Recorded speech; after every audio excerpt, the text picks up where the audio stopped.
Салам достор, мен каналыма куш келипсиздер. Бүгүн сиздер менен көпчүлүктүн сүйүктүү булочкасы ватрушканы бышырабыз. Биринчи эмнелер керек делет? Сахар, сүт, суюк май, бир жумуртка, дрожь, un керек делет. Андай эмесе, баштайбыз.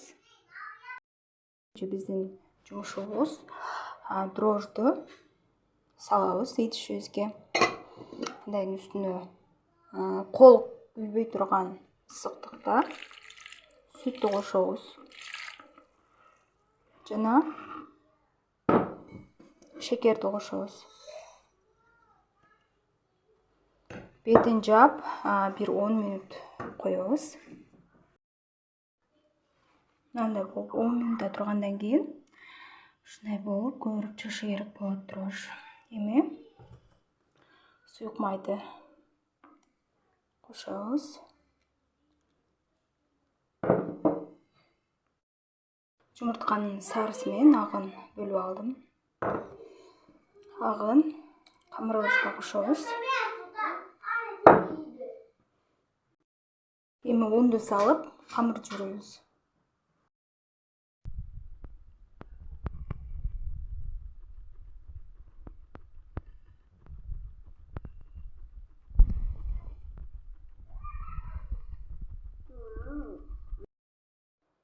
Биринчи кашык менен аралаштырып, андан кийин кол менен жүрүп алабыз.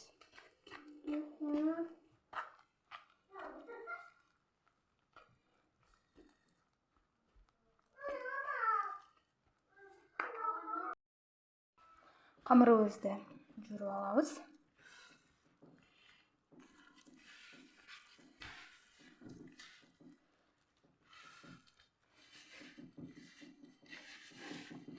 Сүттү акырындап бөлүп кошуп отурабыз жана унду салып отурабыз. Бизге ошол керектүү өлчөмдөгү сүт жана камырды бөлүп унду бөлүп кошобуз.